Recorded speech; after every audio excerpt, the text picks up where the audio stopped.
Welcome to the Miracle You, guiding you on the journey towards finding passion and purpose, and how to discover, create, and live a life by your design. Whether your success has been plentiful or your missed opportunities have been overwhelming, we can help you become a more empowered, masterful person and show you how to share your gift with the world.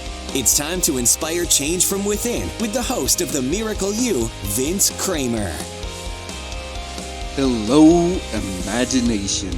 I'm Vince Kramer, your host, and welcome to the Miracle You, where you learn about the magic of living your life by finding the example in real life.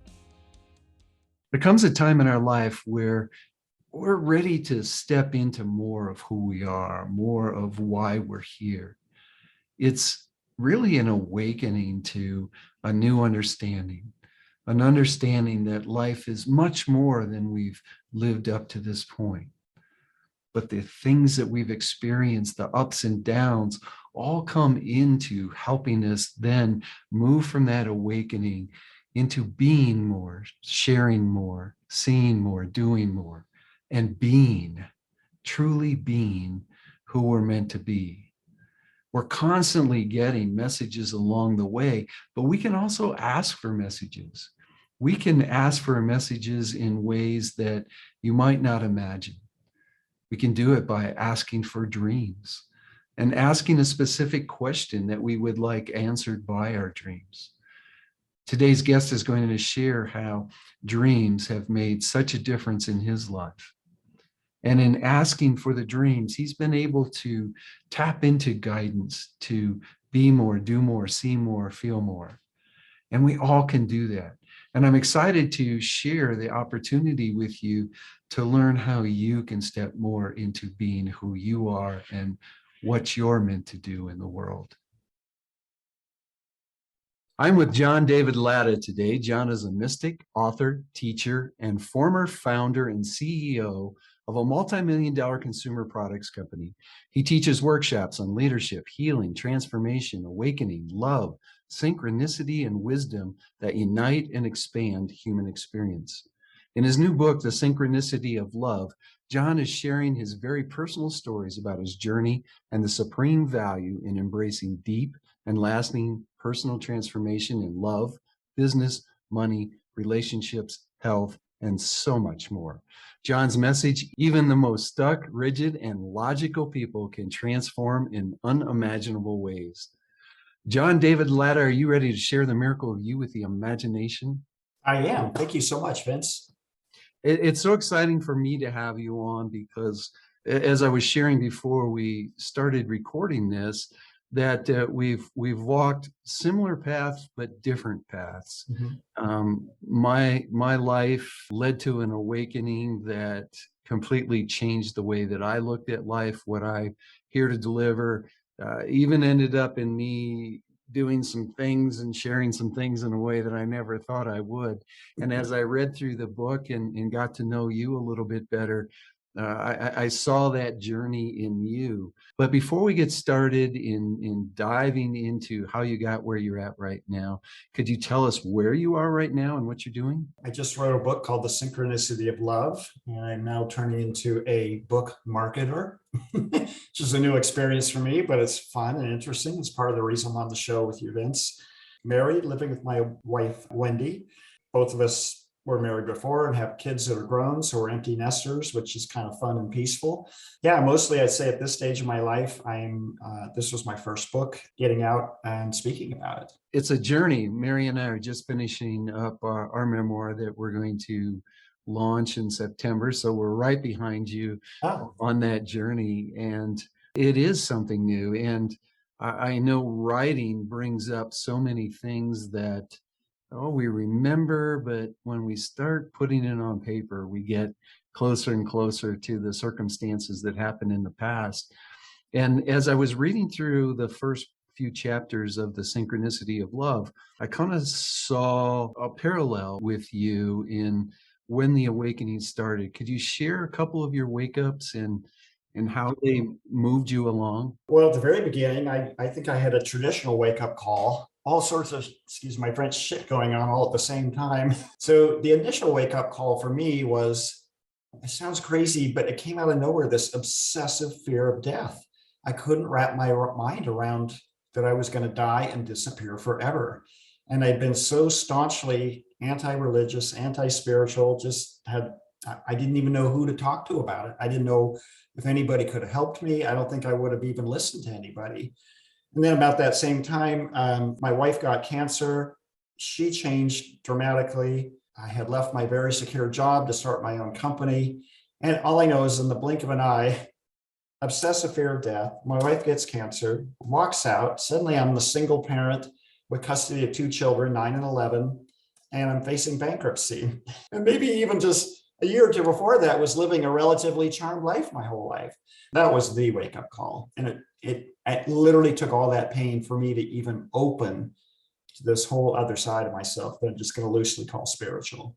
The thing that I love about your story is because it's going to show not just the imagination, but it's going to show the world, the people that get an opportunity or are called to or are drawn to or attracted to read your book. It's going to help them see that it's a journey. Yeah. Because the wake up that you just shared with us got you started looking at life in a different way, but it wasn't something that, oh, my life's going to change immediately. It was learning through groups a little bit more about yourself, people challenging you here and there. Mhm. But then you get to a place where you're open enough to really experience energy in a different way. Could you talk about what led up to your Kundalini experience and then how that changed your life? Okay, I'll sum that all up in just a minute for you, Vince. When everything fell apart, and boy, it all did all at once, seemingly, I jumped into one-on-one therapy, then group therapy. And it was around that same time that we had talked off the air just briefly before the show that I went to my first ever spiritual retreat with Dr. William Brew Joy. He goes by his middle name, Brew. I didn't really have a lot of spiritual experiences there, but the first eye opener was I didn't realize how much I'd kept people at a distance. And so I really love bonding with people at a deeper level. And so, I came back from that. Life was still really difficult, but it was a little lighter somehow. And then not too long after that, Brew had just put a dream forum online and people were sharing dreams. And I had no idea whatsoever how they were drawing conclusions from the dreams. But I was fascinated by it. And Brew had an exercise for asking for dreams because I didn't think I had dreams. And it took about a week of asking for dreams. And suddenly they came on and came on and came on. And pretty soon I was like, geez, I need to turn this off. So I was sharing dreams on the dream forum. And I would say I began learning the language of my own dreams. And then I got the chance with my company to appear on QVC, the home shopping network, and flew out to Philadelphia, had a hotel there, and went and did the show. And when I came back, so this was probably 2 years after everything fell apart, and I started with Brew and therapy. And I want to emphasize during that time, some people might say spirituality was opening up, but another way to look at it is I was exploring my feminine side in a way I never had before. I was so one-sided, I didn't even know how one-sided I was. And 1 week before the onslaught of the Kundalini energy, I had a really hyper vivid dream of laying in the arms of Mother Nature herself. And on this beautiful August afternoon, late in the day, there's wildflowers, the sun is setting. It's gorgeous. And she's got her hands between my legs, and it kind of feels like she's removing a little plug from my perineum area. And, but of course, I didn't know what the dream meant at the time. It was just a very beautiful, profound dream. Well, a week later, I'm laying in that hotel room in Philadelphia, elated because I didn't screw up live on national TV. I didn't sell a lot of product, but it was okay. And I couldn't go to sleep. I had all this joy in my body and I couldn't figure out why. And I just thought it was the relief of not screwing up on TV. And anyway, midnight, out of the blue, what feels like this lovely, soft orgasm in my perineum area goes poof, and the whole body is just filled with this blissful energy. And the energy's kind of rising up my spine, but also just permeating my whole body. And I'm like, what the heck was that? And then a few minutes goes by and poof, it happens again. Like, what the heck was that? And it goes on and on and on. And so half of me is, the Catholic boy in me is like, what the hell is going on? But the other part of me is like, I don't know, but it sure feels good. And I didn't get any sleep that night. I had to get up at 5 a.m., fly back to Seattle. And I emailed a bunch of people who said, well, it sounds like Kundalini rising. I'm like, what the hell is that? Mm-hmm. So, and that began the whole journey. And then, as you saw in my book, that was literally just the beginning. I mean, it just got to be where every night I couldn't wait to get in bed to see what was going to happen. And sometimes it was terrifying, but for me, mostly it was enthralling and exciting. And it was just like, I had no idea what was out there, what was available. One of the things that we teach at Imagine Miracles, and this is a belief, so if you feel differently, I would love for you to share that, because I like for the audience to get some expansion and some growth. And I really don't know what Dr. Brew Joy teaches or taught, but I understand that our dreams are really that opportunity for the higher frequencies of us to get in touch with us and take us on the journey. Back in the day, they used to call them mystical schools, and now our mystical schools are happening at night. At least that's the belief that I have. It's interesting that you then learned how to interpret those dreams. No, it was a bit of a journey to start interpreting. Could you talk to us a little bit about that? Yeah, it was a huge journey. And I would encourage everybody who has a lot of dreams and wakes up and remembers them and go, I have no idea what that meant. Write it down anyway. Pay attention to it. To this day, it's still sometimes difficult to interpret dreams. But what I learned over time, if you recall in my book, I put a chapter in there called, I think I called it the spectrum of dreams, where I identified, now there's some overlap, something like 10 or 15 different kinds of dreams. Now, in my experience, most of my dreams are probably most like everybody else's dreams. I want to say it's just the mind trying to make sense of things. Some might even say it's just the body releasing stress. There's a lot of different, but man, once you start to pay attention, there's so much more. And I had a couple of beautiful dreams this morning, and those are the ones that I just really look forward to. They feel like guidance dreams. And I love those dreams. Judith Orloff wrote a wonderful book called Second Sight. And she said, that in her experience, to make it overly simplified, there are psychological dreams and there are psychic dreams. And the psychic dreams are the ones that are just beautiful and enthralling, where it feels like God is speaking to you, and in whatever form. Some people might call it guides or angels, higher self-guidance. And those are much clearer. The psychological dreams can be a little hard to wade through, but I still encourage people, pay attention to them. You'll start to see the same themes, the same patterns over and over again. And there's something there that can be unhooked. And at some point, you might see the same theme 100 times in a row, and 101st time, it shifts. And almost inevitably, when something shifts there, something begins to shift in your outer life as well. You've been through a Kundalini experience. You're tapping into your dreams. You're starting to understand some of the messages you're getting there. You're seeing things happen from the outside. How did that feel for a man that was into sports, was into athletics events, was a man's man, really? How did that move? How did those changes feel to you? And how did you move beyond that? I'm still learning that. So my experience was, it felt like grace. It felt like a lifeline. I heard somebody say, John, sharing your stories is good for people who are thirsty. And I think without knowing it at the time, I was one of those thirsty people. I had run the limits of rationality and realized that there is a limit there. But, I think all or most of us have an ego identity. The challenge isn't the experience itself. The challenge isn't the grace of the energy and the insights. The challenge is going back out into the world and realizing you're different and not knowing how or if to present yourself differently. And so I would say 50% of the pain I encountered was just that. Like, I don't think I'm the same person I was anymore. how do I present myself differently to the world? I in my first career, I was a store manager of a large regional grocery chain, and I managed a number of different stores. And I would see people who just say, you know what, I'm an alcoholic and I'm going to quit. And they go to AA and they're inspired and they're pumped and they stop drinking. But that's just the beginning. Now the hard work is, oh my God, I built my whole life up around drinking.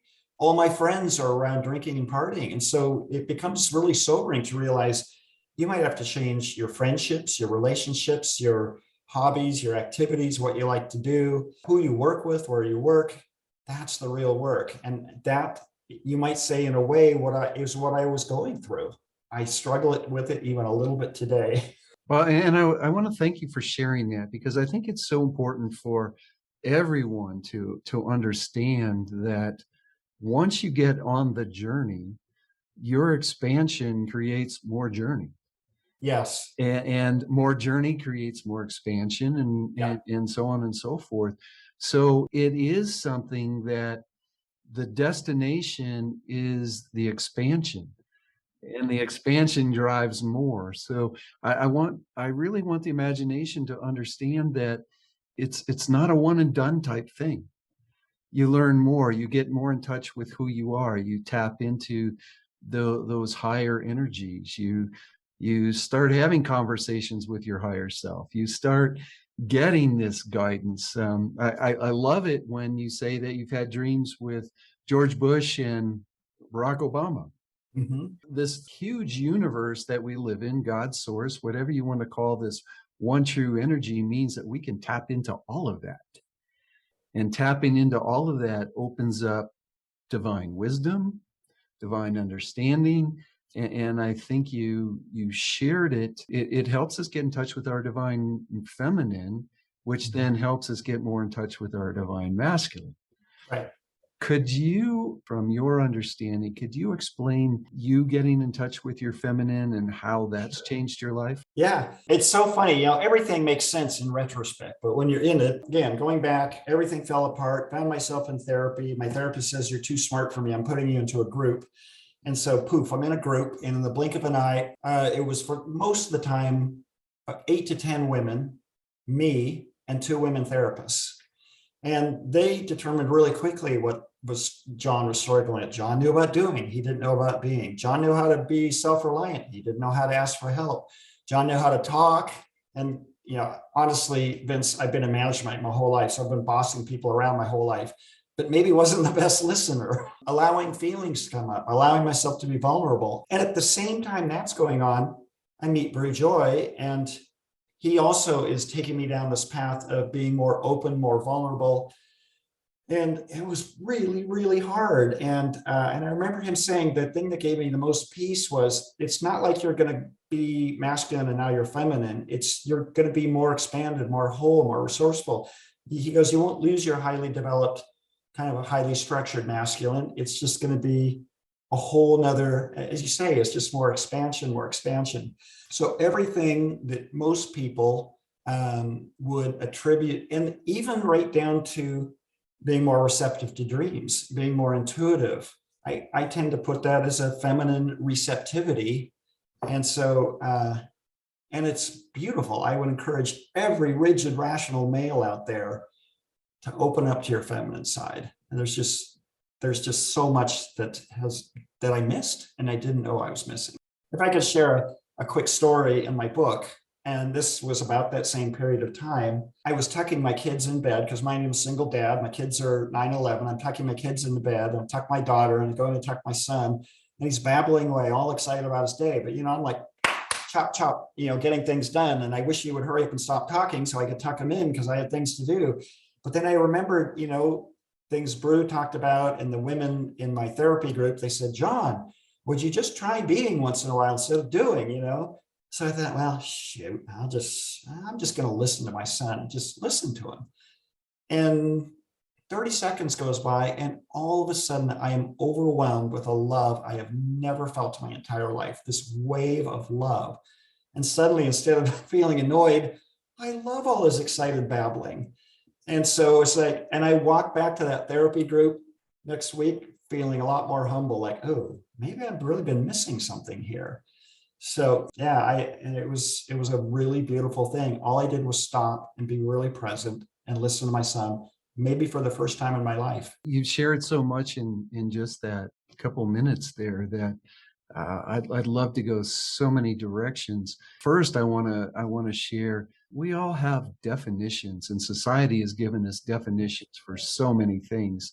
And being in touch with the feminine side of us is not femininity. Yeah. There's a big difference. It's like you said, being in touch with that intuitive side, being able to create. Mhm. And then the male side of us is the builder. I like to share the heart is really the feminine part of us. The brain is the masculine part of us. And when you bring the masculine and feminine together, you're unstoppable. Yeah. You can create so many things. So I think that is something that I'd love for the imagination to take away from our talk today. Mhm. The other thing that I want to ask you, first of all, would you give us a definition of synchronicity? First of all, the title of the book, The Synchronicity of Love, in my experience, there's a connection between the two. And so what I did more than anything else after my wake-up call was I threw myself into what you might call divine love or unconditional love or God's love. And it was just heart-centered meditation. And so back you were talked about what did Bree teach? He taught heart-centered meditation to his beginning students, his advanced students, his advanced students, heart-centered meditation. And so what I found was as I explored unconditional love more and more, miracles happened, things I didn't know were possible. Everything, it's almost like life rolls out a red carpet in front of you and you just have to walk it. And it's having the courage to walk it. Things got easier. There were miracles left and right. I don't know. It was just sort of like, wow, there's like this whole beautiful divine plan, and I was completely clueless to it. And if I stay on track, life just unfolds beautifully. I'm not saying there weren't still challenges at work, challenges at home. The best way I can describe it is it's like being on a continuous streak of good luck. It's like noticing that life has rolled out a red carpet for you. There's a sense of abundance, that the world maybe isn't a scary place after all. It feels very supportive. In my experience, there's a relationship between exploring unconditional love and the magic of that miracle red carpet just rolling out. In fact, it happens so much, I'm actually kind of used to it now. I've talked to my wife about this quite a few times. We still have little synchronicities left and right. And it's like, God, it's getting to be such a common thing. It doesn't really seem such a big deal anymore. What you just shared there is so powerful because it's really about getting out of the way. Yeah. There's even a non-physical part of us working to take us on our journey, to get us where we're supposed to be, to experience life and to experience love and to share our gift in the world. It's trying to get to us. And that red carpet really is provided by the higher self of us. And the synchronicity is just letting it all come in and being willing to accept it. And that's huge. Yeah. And when I say the higher self is taking us on our journey and our path, I would love for you to share what your divine intent is. Divine intent, the reason that you came to this earth, the mission that you're here to serve, and how the book does that. Yeah, I would say today, my mission is to be the sage, a living embodiment of love and wisdom, and sharing that love and wisdom with the world. And my service is to teach others, hold space for others, and to use intuition, love, and wisdom and compassion to guide both individuals and groups. Awesome. Yeah. And what difference do you want to make in the world? I think more than anything else, I'd like all those guys out there that were just like me, the rigid, rational know-it-alls. Boy, I was that way for a long time. To just open up. There's a quote from Rilke that in part goes, "Some evening take a step out of your house which you know so well. Enormous space is near." And that would probably be, and I don't need to do it for the world, just for the ones who are ready, as we talked earlier, that might be thirsty, that might have lived out the limits of their rationality and are kind of thirsty for something more. Like you said, I have this book that my 119 short stories, true stories. To me, there's so many miracles in there. Sometimes can't even believe it. But it was like, okay, you come all the way to the end, John. What's your big grand conclusion? Where did you get all this Kundalini energy? And it's like, well, there's what exists in me feels like a really nice balance between masculine and feminine. It's not big and grand and dramatic, and yet it is. When the two are working together, life is miraculous. And we're constantly given opportunities to create our miracles along the way. It's really just opening up to who we are. And we open up who we are. We feel it's a miracle because it's something that we could never imagine. Yeah. And all of us are so powerful, have so much to offer, and it doesn't stop. I want the imagination to know that it doesn't stop. You can't retire away from the reason you're here on earth. You're here to share so much. John, believe it or not, our time is about done, and I want to give you an opportunity to share a piece of parting guidance. Well, I talked about parting guidance, all you rigid, rational men and women. There are rigid, rational women out there too, so no gender bias here. Built your brick house all around you. It's okay to have the courage to start dismantling that house. Take the house apart, brick by brick. Open up. There's a lot more to life than you might be aware of. And my own journey was going from that rigid, rational male to sort of a random, accidental mystic who feels like a good balance between masculine and feminine. The only other piece of guidance is, back before my wake-up call, were there any wake-up opportunities? And there was. I started reading spiritual books about people having spiritual experiences, even though I was still convinced that I wasn't that person. And so the greatest thing is the thing that you fear the most, turn around, face it, embrace it. In my case, it was fear of death. And the best thing I ever did was turn around, face it, and embrace it, and everything transformed. I want to share with everybody who listens to this, and I hope you share it with all your friends and all your family, because what John's sharing with us today is the understanding that there's evidence in our lives all over the place where it's time for us to really understand who we are, to step into being. And then that being even might lead to a new doing. So take the time to read The Synchronicity of Love. One of the chapters that I think is very pertinent to our discussion here today is the 3 seeds. And we planted a lot of seeds today. For those of you who heard something that might relate to you a little bit, or even something that you felt a lot of resistance around, it's the seed being planted because it's time for you to step into your awakening to bring more of who you are to the world. John, can you share how people could get the book and get in touch with you? Yeah, The Synchronicity of Love, Stories That Heal, Transform, and Awaken is available on Amazon, Barnes & Noble, almost all online platforms.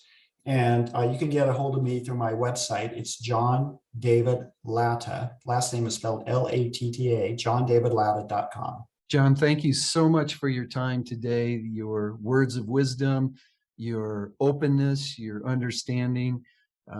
It's so important for all of us. There's many of us that are stuck in rigid. As I've shared many times with the Miracle You podcast, you're not alone. People are experiencing things just like you are. And you're here to experience a lot of what's being shared on these podcasts.